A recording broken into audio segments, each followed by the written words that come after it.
참 예수님, 성경 특강 창세기 편입니다. 저는 원래 제주도를 가려고 그랬는데 우리 다볼사이버 성당 교우들이 하도 가시면 아니 되옵니다. 그래갖고 또 지금 막 제주도가 확진이 막 나갔고 제주도 대신 성필리포 생태마을에서 우리 시민님들하고 최양업 신부님 편지를 가지고 피정을 합니다. 22편의 편지가 있는데 요거는 이제 편집해서 또 나갈 거예요. 여러분들 책 읽어주는 사제로 해서 나갈 겁니다. 그때도 여러분들 김대건 신부님만 너무 많이 조명이 되어 있는데 실질적인 사목을 한국에서 12년 동안 하신 분은 최양업 신부님입니다. 그래서 우리 배론 성지 신부님을 모셨는데 그 얘기 또 하도록 하겠습니다. 할 얘기가 너무 많죠. 구약 성서에 가장 많이 나오는 우상신은 누가 뭐라 그래도 바알입니다. 바알. 고대 시리아 셈족 고유의 남신이고 세머로는 주인이다. 소유자라는 뜻입니다. 페니키 신화에서는 각 도시의 수어신으로 페니키아라면 띠로 시돈이죠. 예수님이 띠로 시돈으로 복음을 전하러 갔는데 거기에 막이 들린 딸 고쳐달라고, 그러니까 나는 이스라엘의 길 잃은 양들을 찾아온 것이다. 걔한테 빵을 던져주는 것은 옳지 않다. 그러니까 거기 띠로 시단 가나안 지방의 여자가 그러죠. 개도 빵 부스러기는 먹을 수 있다고. 그러니까 여인아 네 믿음이 너를 살렸다 하고 그랬던 지역입니다. 페니키아인이 팔레스타인 남부 네게브 지방에서 지중해 연안으로 이주한 때에 처음으로 바알신이 나타납니다. 또 페니키아의 라스 샴라 문서에서는 대기와 구름과 폭풍의 신인 바다드로 그려집니다. 바다드로. 바알이 태양의 주신인 엘 다음으로 위대한 신이며 엘보다 또 새로운 신이라고 표현을 합니다. 위대하지는 않지만 엘보다는 상당히 새로운, 우리한테 꼭 필요한 신이다 이거죠. 천둥으로 무장하고 번개를 나타내는 창을 땅에 짚고 암소에 올라탄 모습으로 표현이 많이 됩니다. 그러니까 소, 농사 짓는데 필요한 소 나왔죠. 땅 나오죠. 날씨를 관장하는 번개, 천둥 이게 있죠. 그러니까 이 농사의 신이라고 볼 수도 있는 겁니다. 이집트 고왕국에서도 외래의 신으로서 숭배될 정도로 바알이 새로운 신이었어요. 구약 성서에서는 토지 소유자로 간주되는 신들의 총칭으로서 바알의 이름을 이야기하고 있습니다. 거기에서는 곡물, 과실, 가축 등의 결실 및 성장을 주관하는 신으로 숭배되었습니다. 이 바알 신앙이 차츰 야훼 신앙을 혼란케 하였기 때문에 기원전 8세기의 예언자들로부터 우상 숭배라는 낙인이 찍혀서 배격이 되죠. 메소포타미아와 팔레스타인 지역은 바알, 다곤, 그모스, 몰렉을 숭배하죠. 저한테 벌써 배운 게 여러분 다 배웠습니다. 이 신들은 잊어먹어도 아무 상관없어요. 그거 진짜 신부님이 말했나? 몰라도 돼요. 숭배하면서 인신 공양이 이루어진 경우가 많았습니다. 몰렉은 페니키아인들이 믿는 신이었고 폭풍과 풍요의 신이었던 바알, 함몬과 동일시 되기도 합니다.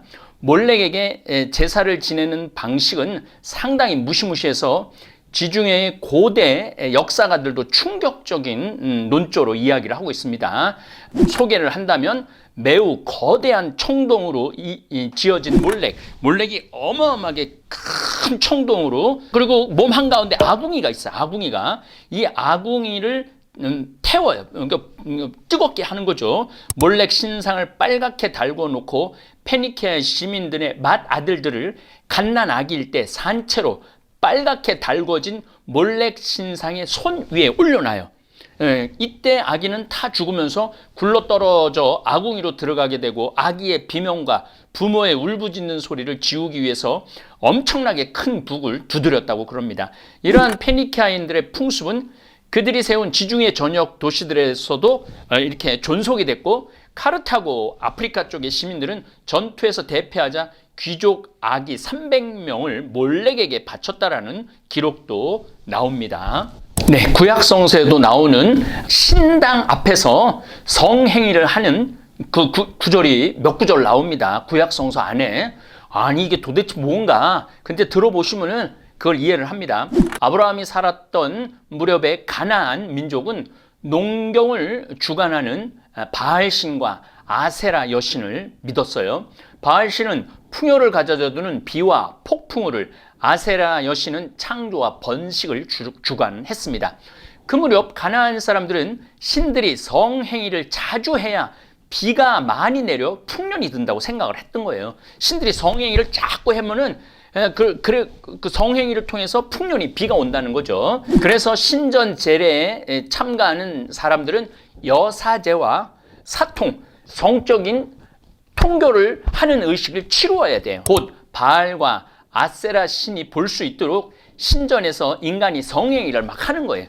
성행위가 곧 종교 외식이에요. 이거 들어보면 참 신기해요. 당시 신전 여사제들은 성창이었어요. 거룩한 창녀였다 이거죠. 성창이란 제사를 드리러 온 사람들과 제례의식의 하나로 성행위를 하는 여사제를 부르는 겁니다.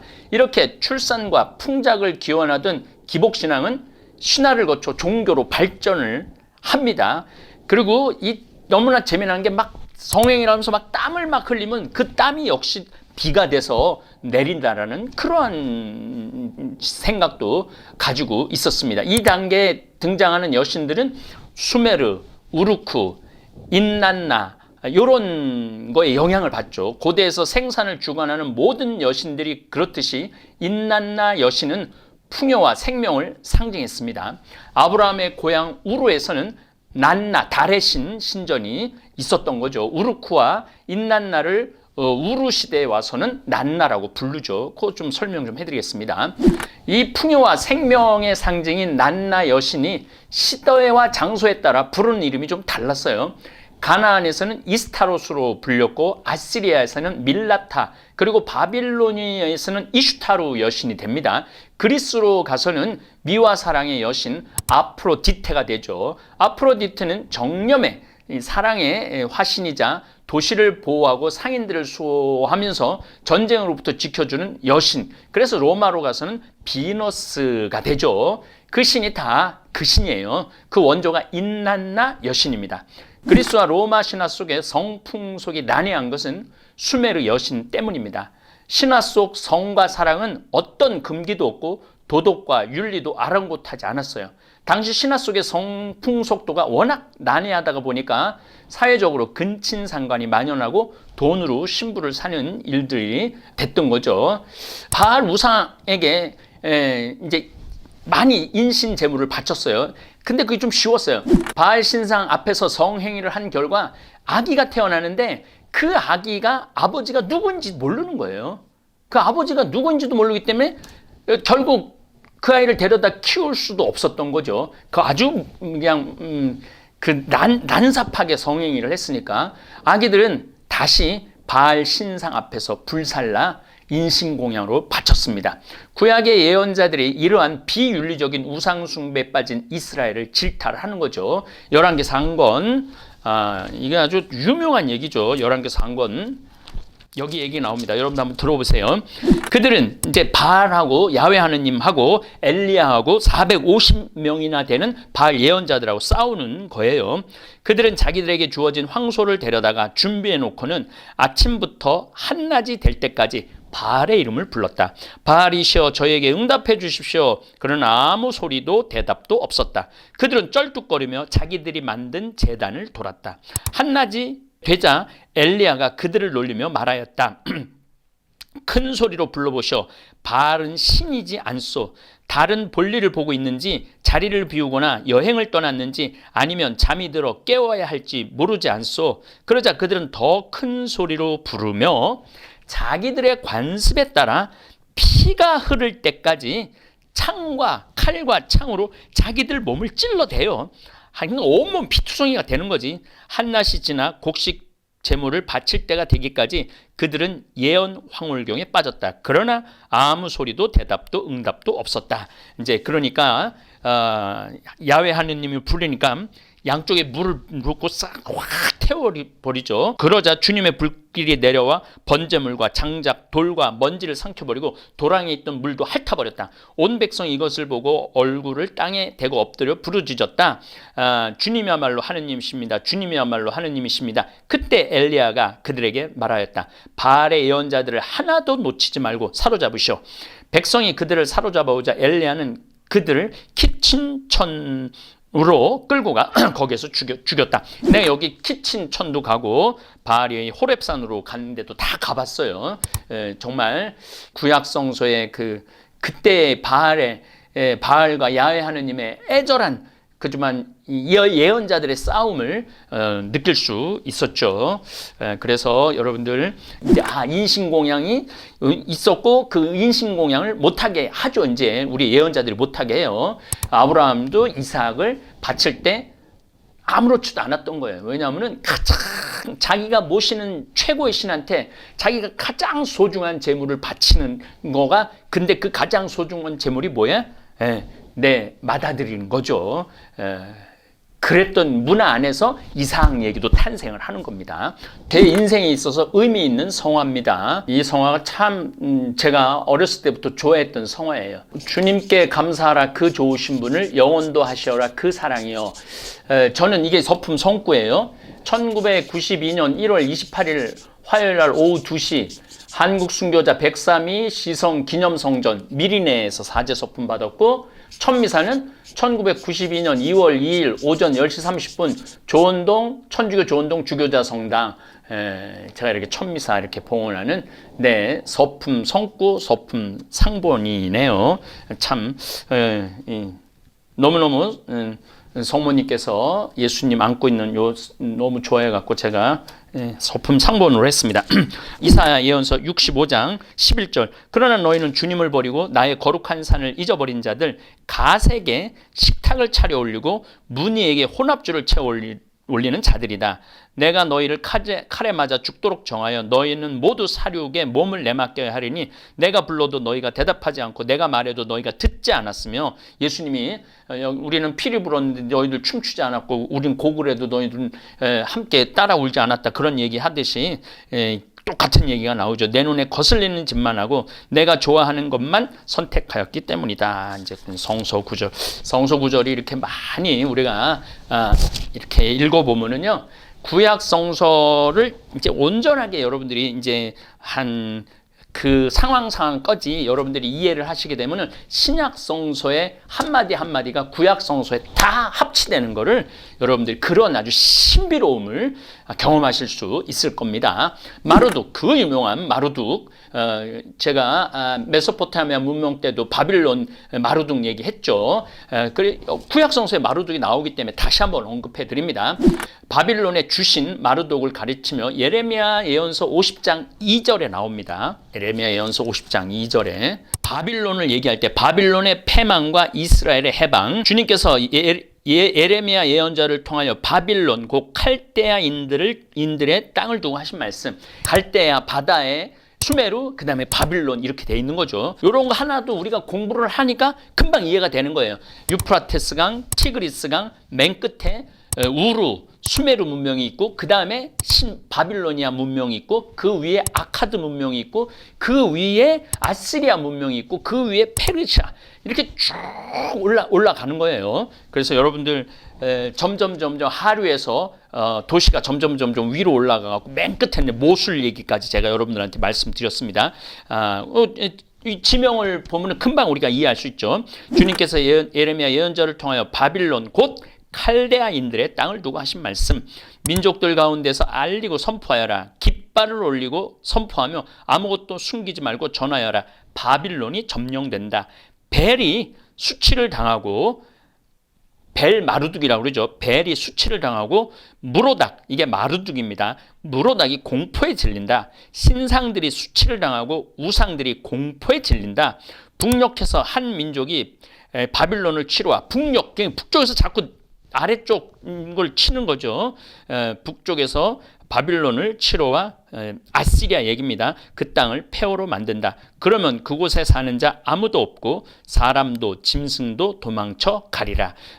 바빌론이기도 하고 페르시아한테 바빌론이 망하기도 하죠. 아시리아한테 한번 망하고 페르시아한테 한번 망하죠. 마루둑 이야기입니다. 함무라비가 바벨론을 그의 세계 지배의 중심 도시로 삼게 되자 마루둑은 여러 신들의 제신의 제덕을 여러 덕을 포섭하여 대바빌론 제국의 주신이 되죠. 니프로의 주신이었던 벨도 마루둑과 동일시합니다. 마루둑은 원시 혼돈을 대표하는 티안마트는 바다의 신이에요. 바다가 통제가 안 됐으니까, 페르시아만이 통제가 안 됐으니까 티안마트를 반을 자르죠. 입에다 바람을 불어넣어갖고 화살을 쏴갖고 반을 자르고 막 눈알을 빼갖고 강을 만들고 언덕을 만들고 그런 얘기 제가 여러분들한테 말씀드렸죠. 그리고 세상을 창조하죠. 인간을 창조하죠. 살해하고 새로운 세계 질서를 만든 신으로서 바벨론시에서 그의 신전 에사길라의 신년제에서 티안마트 정복의 행위가 재현이 됩니다. 마루둑은 바빌론의 만신전의 주신, 많은 신들의 주신이야. 근데 우리 하느님은 신이 없어. 우리 하느님은 오로지 하느님 한 분이야. 그리고 천사, 마귀, 이렇게 천사, 악마 이렇게 구분이 되죠. 바벨론 신화에 의하면 마루둑은 엔키 또는 에아, 엔키는 수메르의 신이고 에아는 아카드 나라의 신의 장자입니다. 그는 압수, 그러니까 물을 얘기하는 거예요. 압수의 신으로서 수메르 최고의 성읍 중 하나인 에리두에서 숭배가 됩니다. 아마 마루둑의 성읍 바빌론은 엔키의 성읍 에르두에서 이동하여 이제 수메르를 아카드를 바빌론이 정복을 하니까 제가 말씀 계속 드렸죠. 그 지역에서 정복한 나라의 그 신이 최고의 신이 되는 거예요. 그러니까 이 진짜 우상신인 거죠. 최고의 신 수수로 바뀌는 거죠. 최초의 바빌론에서 그렇게 중요하지 않은 성읍의 지방적인 신에 불과했어요. 그러나 BC 구바빌로니아죠. BC 1830년경 침입하여 온 아모리 족속이 이 성읍을 그들의 중심 도시로 여기에 바빌론 제1왕조를 건설합니다. 그 1왕조에서 건설했던 바벨탑 거기에 마루둑 신이 모셔져 있고 이 마루둑은 최고의 신이 되는 거예요. 이 왕조의 이대한 왕 함무라비가 그 지배권을 전 바빌론에 확대하게 되니까 전에는 눈에 띄지 않던 신이었던 마루둑이 바빌론 제국의 최고의 신이 되는 거죠. 당연히 이것이 메소포타미아 신화에 영향을 줍니다. 우리는 그런 과정을 이제까지 그 긴 시간 동안 여행을 해왔던 거예요. 자, 이제 여러분들 다음 시간에 이제 끝낼 거예요. 이제 다음 시간에는 우리가 그동안 공부했던 신들을 이제 다 끝내고 창세기 2장으로 갈 겁니다. 창세기 2장. 이제 창세기 1장을 이렇게 했지만은 사실은 창세기 1장을 이렇게 했지만은 여러분들은 사실은 이 1장부터 지가리아까지 다 말라키까지도 제가 언급을 했는데 다 공부를 어느 정도 한번 하신 거예요. 그래서 이제 지금부터 여러분들한테 제가 바라고 싶은 거는 집에서 그냥 계속 1장만 읽지 마시고 쭉 읽어 나가셔도 이제는 이해가 되실 거예요. 아, 이게 이런 문화 안에서 들어왔고, 이게 이런 문화 안에서 들어왔고, 이런 문화에 들어와서, 그래서 여러분들이 고개를 끄덕끄덕 거리실 거예요. 아, 그래서 하나님께서 아브라함을 부르시고, 수많은 별과 같이 많은 자손을 주고, 바다에 모래알말 같이 내가 자손을 주겠다. 이 유목민한테는 자식이 재산이에요, 재산. 그리고 땅을 주겠다. 유목민한테는 정말 풀을 먹일 땅이 필요했거든요. 자식과 땅을 주겠다. 이거의 최고의 복이죠. 여기에 지금 하느님 나라의 개념 이런 거는 예수님이 와갖고 확정져 준 거지 구약시대는 잘 몰랐어요. 그래서 여러분들도 아마도 제 생각에는 이제 저하고 이제 성경 여행을 쭉 떠나시다 보면은 많은 부분들이 조금 이해가 되고 답답했던 부분들이 해소가 될 겁니다. 그러면은 성서는 바로 여러분들 마음 안에 파고들 거예요. 마음 안에 살아 움직일 거예요. 하느님의 말씀이 얼마나 중요한 건지 요한복음 1장에 한참 말씀이 있었다고 그랬잖아요. 그 말씀이 나한테 살아 움직일 때 여러분들의 영은 막 충만하고 춤을 출 거예요. 뭐 그런 얘기 또 이제 시편 공부하면서도 우리의 영이 얼마나 하느님을 찬양해야 되는지 그 중요성을 여러분들에게 말씀드리도록 하겠습니다. 예, 다음 마지막 이제 금요일 날 마지막 그 바알 부올이라든지 몇몇 구약 성서에 나오는 신들에 대한 우상 신들에 대한 이야기 나누도록 하겠습니다. 예, 감사합니다. 너무나도 고소해 고소해 고소해 참을 수가 없을걸 건강히 책임져줘 생태만 전국장 전국장이 냄새난다 선입견이 있나요 나도 처음엔 그렇다고 생각했지 전국장 가루를 우유에 타먹은 그 순간 고소한